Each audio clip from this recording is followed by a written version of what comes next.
साईं वक़ूफ़ अरफ़ा में औरतूं कहिड़ियुनि शयुनि जो ख़्यालु रखनि? वक़ूफ़ अरफ़ा में औरतुनि खे जेको ख़्यालु रखिणो आहे घणे क़दुरु, उहो इहो आहे जो असां आम तौरु ॾिठो आहे त जिथे कुझु औरतूं गॾु थींदियूं आहिनि उते उन्हनि जा खिल भोग ठका इहे शयूं थी वेंदियूं आहिनि त इहा शइ न हुजे।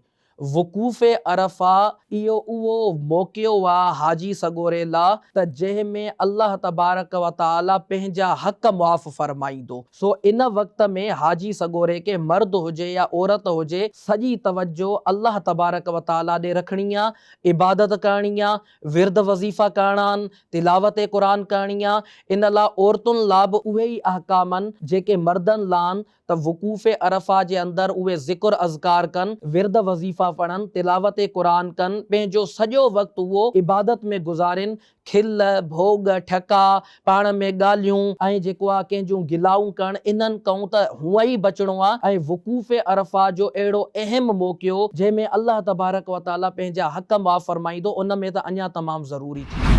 सोशल मीडिया सिंधी दावती इस्लामी प्लेटफॉर्म्स के लाइक्स फॉलो शेयर कयो, सब्सक्राइब कयो।